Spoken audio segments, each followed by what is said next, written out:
8:06 de la mañana de este miércoles 5 de octubre. Nos metemos de lleno en tiempo de desayuno aquí en De la Noche al Día, en la sintonía de Canarias Radio. Y hoy vamos a detenernos a analizar la situación de la sanidad en Canarias. Blas Trujillo es el consejero, es un hombre economista de formación que conoce perfectamente la estructura administrativa de la comunidad autónoma porque ha estado en distintos puestos, ha estado también en el Congreso de los Diputados, fue consejero de trabajo en la década de los 90. Blas Trujillo, muy buenos días. Buenos días. Gracias por atendernos, por haber acudido a la llamada de la noche al día. ¿Qué diferencia nota entre esta etapa que está siendo consejero de Sanidad con aquella en la que fue consejero de trabajo en los años 90? Bueno, diferencias muchísimas, ¿no? Pero también hay alguna analogía, ¿no? Sobre todo como consecuencia que sí que es cierto que en aquella época, cuando nos tocó en el año 91 gobernar, ya comenzábamos también una crisis económica que básicamente derivó en el año 93. El año 93 es uno de los años donde hay más pérdida de empleo en la historia moderna de España. Luego, afortunadamente, el 94 y el 95 precisamente son 2 años que es todo lo contrario. Pero ahí ya no estábamos en el gobierno, como bien recuerdas. Y analogía también la asignatura pendiente de reorganización de las administraciones públicas. Nosotros, como bien decía, yo fui consejero de trabajo, pero también de la función pública, y uno de los temas que nos habíamos propuesto era precisamente abordar todo lo que era la reorganización administrativa. Hacía muchísimos años incluso que no se habían celebrado concursos de traslados en la propia función pública. Ahí hay otra analogía con relación a la situación actual de parálisis de los decretos de oferta pública y de poca estabilidad del empleo público, que afortunadamente yo creo que estamos en el buen camino para corregir, ¿no? Pero bueno, hay analogías, hay diferencias, hay mucha diferencia al propio Parlamento, ¿no? El Parlamento de Canarias de aquella época era un Parlamento muy distinto al actual, ¿no? Y la sanidad, señor Trujillo, usted es el máximo responsable ahora mismo de la sanidad en Canarias. ¿La sanidad en Canarias es muy distinta a la de hace 30 años? Y dos, sobre todo, ya viniéndonos a los tiempos actuales, ¿se ha recuperado la sanidad de esta anomalía que hemos vivido después de 2 años de pandemia? Bueno, por empezar por el principio, en aquella época la sanidad prácticamente era solo salud pública y muy poquita cosa, porque no teníamos las competencias. Las competencias se dan a partir del año 95 con el gobierno siguiente del gobierno canario, el que surgió después de la moción de censura, y es ahí cuando con Ángeles Amador de ministra de Sanidad se producen las transferencias a nuestra comunidad autónoma, y por lo tanto, digamos, la sanidad de la que fue consejero Julio Pérez de Sanidad y Servicios Sociales con Jerónimo Saavedra no tenía nada que ver con la actual. Y hablando ahora de lo que es el impacto de la pandemia, el impacto de la pandemia ha sido brutal en todos los aspectos, obvios, económico, social y, como no podía ser de otra manera, en el sanitario, lo cual nos está llevando a hacer un sobreesfuerzo enorme. Para que nos hagamos una idea, solamente en estos 2 últimos años el presupuesto de sanidad ha crecido más del 10%, lo cual, si lo comparamos con el crecimiento de la economía, no tiene parangón. Y así todo, pues vamos a tener que continuar haciendo un esfuerzo enorme, porque, como digo, los efectos de la pandemia han sido brutales. El COVID lo ha centrado casi todo. Cierto que determinadas patologías como la atención a los pacientes oncológicos, etcétera, se ha priorizado, pero hemos hablado mucho, yo al menos he intentado que se hablara mucho de lo no COVID, es decir, porque precisamente lo no COVID quedaba como en un segundo plano, y ahí todas las personas que han padecen alguna otra patología que no es del COVID, pues evidentemente se han visto afectadas, y afectadas negativamente, perjudicadas, por supuesto. Consejero, le pregunto, dependiendo de quién mire, si le preguntamos a la gente cuál es el principal problema de la sanidad en Canarias, si le preguntamos a los médicos, al personal sanitario, seguramente dirá la interinidad, la precariedad laboral. Si le preguntamos al ciudadano, seguramente dirá las listas de espera, lo que se tarda en ser operado. Si se lo pregunto al consejero de Sanidad, ¿qué me responde? ¿Cuál es el principal problema de la sanidad en Canarias? El principal problema que tiene el sistema sanitario, no solo en Canarias, básicamente son dos. Uno, el conseguir dotarle de un equilibrio, porque yo no estoy, la respuesta que le voy a dar no es de corto plazo, ahora podemos hablar incluso, pues digamos, de lo que son las apreturas, que puede ser, pues esto de hablar, de dar respuesta lo antes posible a quien espera una consulta, un diagnóstico o una intervención quirúrgica, pero básicamente el sistema sanitario, si levantamos un poco la cabeza como los buenos futbolistas, tiene dos elementos que hay que resolver si queremos garantizar una de las políticas más importantes que tenemos en el Estado español. Y es, por un lado, dotarle de un equilibrio económico-financiero sostenible, porque la sanidad es inflacionaria per se, porque la población envejece más, porque los avances tecnológicos terminan cronificando patologías que antes pues tenían un desenlace negativo muy pronto y ahora pues se pasan muchos años con tratamientos muy largos, etcétera, etcétera, ¿no? Y luego la falta de personal. Nosotros tenemos un sistema de, digamos, de fabricación, de producción de facultativos que va muy en desacorde o desajustado con relación al incremento de la demanda. Es decir, dicho de otra manera, tenemos falta de facultativos y sobre todo en muchísimas especialidades. Podemos coger una para que nos entendamos fácil. Ahora se habla mucho es el momento de la atención primaria. La atención primaria es la base fundamental del sistema y tiene que serlo además en el conjunto de las edades de la vida de cualquier persona, ¿no? Ese es el fundamento. Y sin embargo, por ejemplo, España tiene un déficit de médicos de familia extraordinario. Por lo tanto, resolver ese tema del personal y el tema económico-financiero son los dos grandes retos del sistema. Ahora bien, en la inmediatez tenemos dos cuestiones. Una, vamos a necesitar seguir sosteniendo a nuestro sistema, ahora me refiero en concreto al Servicio Canario de la Salud, dotándole todavía de un volumen de fondos importantes, y eso que nos va a venir una época donde el dinero pues se va a poner bastante más escaso y más caro, como todos sabemos. Y dos, por lo tanto hay que continuar con ese esfuerzo. Hay algunos territorios que, digamos, han aflojado un poco en esa materia. Nosotros, todo el esfuerzo que hemos hecho incorporando más de 7.000 profesionales al sistema, necesitamos mantenerlo, precisamente, entre otras cosas, para dar respuesta a lo que es ahora la avalancha de personas que han estado, de esa demanda que ha estado contenida como consecuencia de la pandemia y que ahora florece y que necesitan pues lo que comentaba, consultas, pruebas, diagnósticos y en algunos casos intervenciones quirúrgicas, que es esto que denominamos lista de espera. Fíjese que nosotros, con este esfuerzo que estamos haciendo presupuestario y de incremento de personal sobre los ratios, digamos, estándares con los que se venía funcionando, y haciendo, en estos momentos hemos hecho pues muchas más pruebas de todo tipo. ¿Cuánto es el tiempo de espera medio para una operación en La Canarias? mediana está en torno a los 80 y tantos días, 83 días, 83, 86. Eso significa que la mitad de las personas pues son atendidas en menos de ese tiempo. Sin embargo, pues hemos visto que la lista de espera de personas que esperan más de 6 meses, que tenemos personas en esa situación, pues incluso se nos ha incrementado un poco. Lo que le iba a decir, porque estas cosas conviene analizarlas con fundamento, con fundamento y como debe ser, ¿no?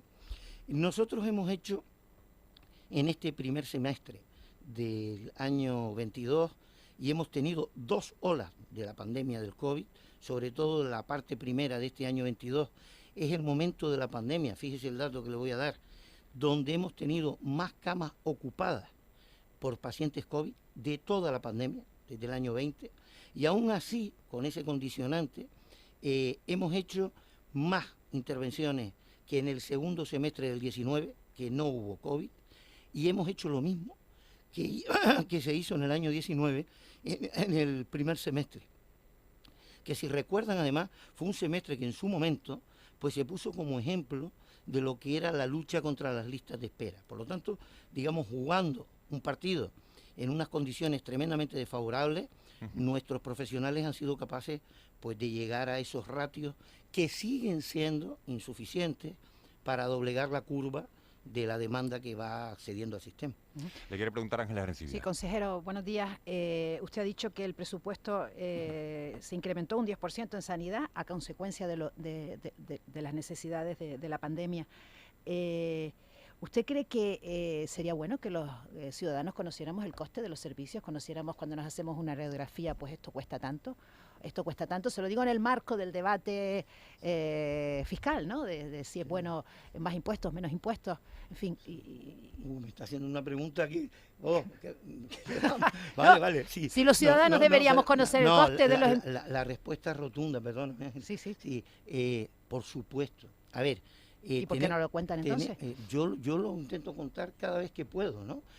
Porque además incluso hasta mis hijos, como padre, ¿no? No hay nada gratis. Nada es gratis y todo lo que vemos cuesta.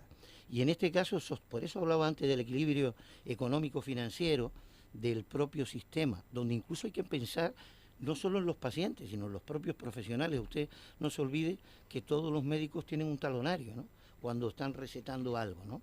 Y por lo tanto hay que ser tremendamente cuidadoso, tanto cuando accedemos a las cosas tenemos que saber qué es lo que cuesta y también los propios facultativos cuando prescriben, ¿no? Entre todos tenemos que tener un extremo cuidado en que si queremos preservar políticas como esta, y esta es de las políticas de verdad de las que nos tenemos que sentir más orgullosos como país y de las que más importante y más nos va a la hora de que se preserve, porque cuando vamos a cualquier otro país avanzado y vemos lo que le puede costar a un ciudadano, ya no le digo a un estadounidense, un tratamiento, pues evidentemente... Pero consejero, usted lo que está diciendo sería como voy al médico y me receta, me indica que tengo que hacerme una radiografía y sobre la marcha me dice, esta radiografía cuesta X.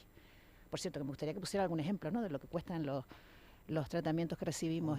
Hay una variedad extra. Le voy a poner un dato, que quizás un dato macro, que a veces es mejor que algo micro. Nosotros ahora mismo, y estamos por debajo de la media, en el crecimiento del gasto farmacéutico, nosotros estamos rondando los 55 millones de euros mensuales de gasto farmacéutico. Es decir, más de 8.500 millones de pesetas. El Sistema Canario de Salud. Y está, como digo, por debajo del crecimiento del gasto farmacéutico en España. Este es un debate que nos tiene que abrir y ver para analizar a fondo, nosotros lo estamos haciendo en nuestro Servicio Canario de la Salud, pero es un propio debate de todo el sistema nacional, ver cómo somos capaces de ese gasto, pues irlo ordenando de una manera más adecuada. De hecho, como consecuencia del impacto de la pandemia que ha tenido, entre otras cosas, en la salud mental, pues vemos cómo ha habido un dispare importante de determinado tipo de medicamentos que tienen que ver pues con el tratamiento de depresiones, ansiedades, etcétera. Y quizás a veces pues pudiera ser que siguiéramos aquel título del libro, aquel famoso que decía a veces es mejor más Balzac y menos Prozac. Consejero, buenos días. Usted ha dicho, hacemos más pruebas, hacemos más operaciones. Hay un plan Aborda ahí que se presentó en su momento y que está en plena vigencia. Pero aquí está la web de su consejería. 143 días de espera media en Canarias, sumando los hospitales públicos, para una operación, la lista de espera estructural. Más operaciones, más pruebas y sin embargo más lista de espera. ¿Eso cómo se explica? Porque la lista de espera no baja. Se explica muy fácil. Vamos a ver. Nosotros hemos estado un par de años de pandemia, donde precisamente por toda la implicación que ha tenido el COVID sobre el sistema asistencial, el resto de la demanda no COVID ha quedado pues frenada. De hecho, ya no sé si recuerdan, cuando las primeras listas de espera, cuando empezó el COVID, incluso bajaron. En aquel momento, pues bueno, digamos la política fácil, el recurso fácil, fue incluso decir que estábamos falseando los datos. En absoluto, lo que ocurría es que la llegada de pacientes al sistema se había visto absolutamente frenada como consecuencia de la pandemia. Y por eso incluso, haciendo menos intervenciones, pues la demanda no crecía. Al abrir el sistema, ahora que hemos podido, una vez tenemos, pues digamos, ordenado el tema del COVID, toda esa demanda latente que estaba esperando a que el sistema pudiera atenderla, pues ha entrado, si me permite el término coloquial, de sopetón. Y a pesar de que nosotros hemos puesto todos estos recursos y estamos haciendo todas estas intervenciones, que es la parte que nos tienen que demandar, o sea, que llegue un exceso de demanda es evidente, como consecuencia de que estaba ahí frenada. La respuesta que tienen que dar los poderes públicos, o yo como ciudadano diría, bueno, ¿y usted qué hace? ¿Usted qué ha hecho? Pues mire, hemos incorporado más de 7.000 profesionales, hemos puesto esta subida de presupuesto, incluso teniendo años donde la economía ha decrecido. Y hemos hecho todas estas intervenciones, incluso teniendo el hándicap, como decía, que por ejemplo este primer semestre, los primeros meses hemos tenido más camas COVID ocupadas en los hospitales que nunca, lo cual pues nos ha obligado a priorizar, entre otras cosas, la cirugía que no ocupaba camas. Hemos hecho más de 15.000 pruebas en este caso. Y luego hay otra cuestión también, es decir, el hecho de que hagamos más pruebas y más diagnósticos conlleva también que esa demanda latente que estaba pendiente nos incremente, si me permite la expresión, la clientela, el número de pacientes que nos engrosan las intervenciones que tenemos que hacer. La última referencia, consejero, es 143 días, el 30 de junio, que es el último informe que está disponible en la web de la consejería. Ahora, ¿cómo estaría? ¿Cuál es su pronóstico para las próximas semanas, meses, cuando salga el próximo informe? Nosotros, el próximo informe, nosotros vamos siguiendo sobre todo la parte que tiene que ver con los refuerzos que vamos incorporando, por eso hemos dicho que y estamos elaborando el presupuesto para el año que viene, es seguir manteniendo todo este sobreesfuerzo y esta prioridad en el conjunto del gobierno. Y cuando evaluemos el plan Aborda, que como saben, pues tiene un primer hito, que es este próximo semestre, nosotros lo que pretendemos es que esa mediana, que es la de 86 días, pues la tengamos bastante más baja, incluso la propia media esta del tiempo de demora, que es 143, que incluso ha bajado un poco, pero evidentemente sigue siendo un número que tenemos, con los cuales nos tenemos que pelear. Pero como le decía, lo que nos tiene que demandar, o yo demandaría a quien esté como responsable público, es cuál es el esfuerzo que usted está haciendo ante una realidad como esta. Porque luego, tanto los recursos financieros son finitos, pero sobre todo es más finito el personal, no nos olvidemos. No tanto el tema de infraestructura, donde nuestro propio personal se ha desplazado a centros no puramente públicos para poder operar personas, no solo la sanidad concertada de la que hemos tirado, sino que luego resulta que en función de las especialidades que sean, pues hay un déficit de personas, las personas son finitas, incluso además no nos olvidemos que estamos hablando de un personal que ha tenido que hacer un esfuerzo enorme durante toda la pandemia y ahora le estamos volviendo a pedir que siga, que continúe, ¿no? Y claro, evidentemente pues somos personas también. Consejero, lo dice usted, somos personas y a todos llevamos meses, en las últimas semanas menos, también es cierto, viendo imágenes en televisión de las urgencias del Hospital Insular, colapsadas, de gente que está en los pasillos 3, 4, 5 días. Usted como consejero de Sanidad, cuando ve esas imágenes por la tele, ¿qué siente y qué mensaje le mandaría a los ciudadanos que han visto esas imágenes? Es decir, tenemos un déficit en infraestructura, tenemos un déficit en personal, les prometo que esto no lo van a volver a ver. ¿Qué les dice? ¿Qué siente usted? No, yo más que esto de prometo, que me recuerda a épocas más pretéritas que aquella de la que hablábamos del 91, lo que nos tiene que pedir los ciudadanos es realidades, recursos. Evidentemente, uno de los recursos de los que estamos hablando precisamente es todo este refuerzo de personal que obviamente se ha dado en todos los niveles, no solo en la atención primaria, sino en la atención hospitalaria y evidentemente, entre otros, en el Hospital Materno Insular Infantil, por supuesto. Pero lo que tienen que saber los ciudadanos son dos cosas. Una, el hospital del que estamos hablando es un hospital que se hace en el año 82 y tiene 30.000 metros cuadrados de superficie. A mitad de los 90, ese hospital sufre una importante reforma como consecuencia de las transferencias y se amplía a 65.000 metros cuadrados. Ya en el 2010 hay un gran debate porque el hospital, a pesar de esa ampliación que se había hecho, se hace un plan funcional y se dice que el hospital ya ha quedado chico. Pero el gobierno de aquel entonces, no vamos a decir quién fuere, pues consideró que no, que vinieron aquellos recortes, etcétera, y no lo hace. Avanza la década esta del 2010 y en torno al 2017 se vuelve a hacer un plan funcional donde se dice que es necesario ampliar el hospital vista la situación que tiene y la demanda de política asistencial en 11.000 metros cuadrados. Y tampoco se hace. ¿Qué hemos hecho nosotros y con pandemia por medio? Lo vuelvo a decir. Yo hago esta mención nunca como excusa, sino para que sepan que incluso en un contexto de tremenda dificultad no se ha dejado de ver lo que es problemas que son estructurales y a los que hay que darle respuesta. Hemos hecho un nuevo plan funcional donde no van a ser 11.000, van a ser 18.000 metros cuadrados de ampliación de ese hospital más 8.000 metros de reforma. Hemos buscado los recursos, que los tenemos, que rondan alrededor de los 52 millones de euros. Hemos hecho el plan funcional y el proyecto de obra que hemos sacado a licitar, hemos tenido que rectificar por un problema burocrático, administrativo, y ahora ya volvemos a sacar la licitación de esa obra de ampliación absolutamente necesaria. Y simultáneamente, y ustedes recordarán que allá por el principio de la década del 2000, cuando empieza el 2000, pues dejaron de darse las clases de medicina en el CULP, allí luego se ha seguido usando el CULP, pues para algunas cosas de cafeterías, etcétera, etcétera, pero que es una instalación también de un potencial extraordinario y que era del Cabildo Insular. Bueno, pues hemos conseguido que el Cabildo nos lo ceda, lo hemos pasado ya al patrimonio de la comunidad autónoma y ya he firmado la orden para demolición de ese edificio, donde irá otro edificio importante que terminará resolviendo o dando una respuesta complementaria añadida a esta que le comentaba para toda esa infraestructura.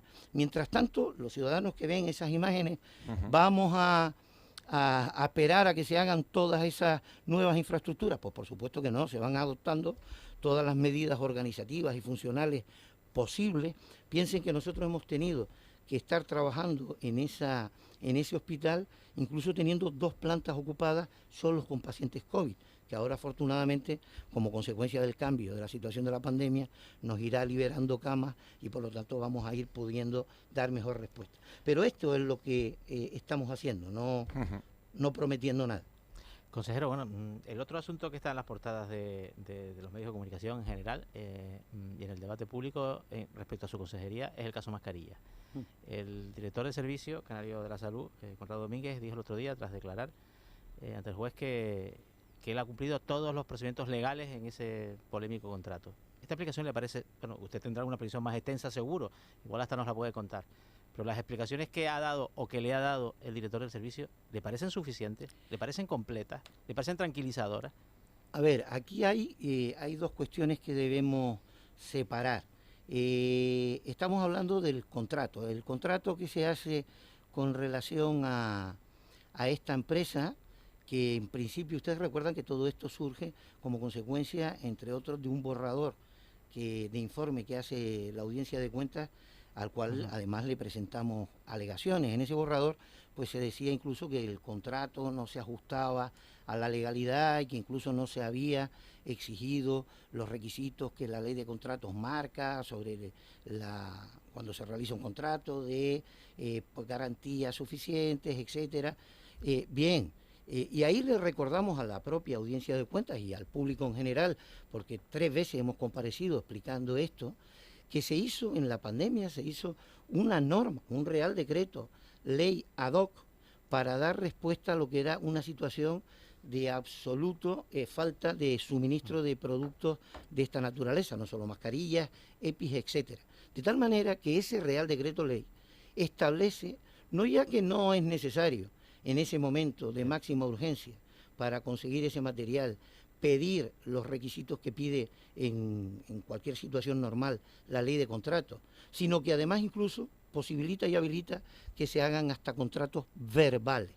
Y eso es lo que nosotros hemos ido explicando. Por lo tanto, cuando se ha puesto en duda la forma evidentemente es la forma que posibilitaba y abrió un... Consejero, dígame una cosa sobre este... Sobre este asunto, perdona, si no se recupera el dinero, ¿habría que depurar responsabilidades políticas? A ver, yo de entrada tengo que ponerme, porque es además el trabajo que estamos haciendo, es que lo que nosotros, el máximo objetivo que tenemos nosotros como administración autonómica, es recuperar el dinero. Otra cuestión es la administración de justicia, si ve en cualquier parte de este proceso otros elementos que no voy yo aquí a juzgar, ni soy quien para ello, ni puedo ni debo entrar en eso. El máximo objetivo nuestro es precisamente recuperar ese... Pero ¿y si no se recupera? Pero y si yo prefiero quedarme en el estadio en el que estamos, que vamos a ver si lo recuperamos. Fíjense que le voy a contar, el gobierno de España tiene varios contratos, el de España por nombrar uno cualquiera, tiene varios contratos exactamente iguales y con la misma situación que el que tenemos nosotros, que obviamente está persiguiendo pues aquellas personas que han engañado a la administración, la agencia tributaria del Estado.